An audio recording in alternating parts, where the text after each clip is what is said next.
પ્રાયોજક છે cancer healer centre, a new beginning. અમદાવાદના વસ્ત્રાલમાં આતંક મચાવનારાઓ પર તવાઈ. આરોપી રાજવીરસિંહ બિહોલા નગરે ડિમોલિશન. પરિવારની મહિલાઓએ હોબાળો મચાવ્યો. રાજવીર તોડફોડ સમયે હાજર નહીં હોવાનો આક્ષેપ.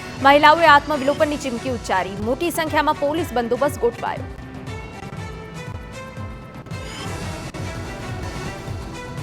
સુરત શહેરને શર્મસાર કરતી ઘટના સામે આવી. કતારગામ વિસ્તારમાં માત્ર 6 વર્ષની દીકરી સાથે દુષ્કર્મની આશંકા. ફૂટપાથ પર રહેતી બાળકીને અજાણ્યો શખ્સ લઈ ગયો. અજાણ્યા શખ્સ રમાડવા લઈ ગયા બાદ બાળકીને દુખાવો થયો.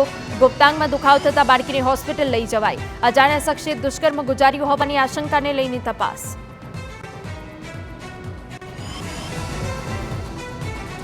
તપાસમાં છેડતીના ઝઘડામાં વચ્ચે પડતા યુવકની હત્યા થઈ હોવાનું ખુલ્યું. 3 થી 4 લોકોએ તીક્ષ્ણ હથિયાર વડે હુમલો કર્યો.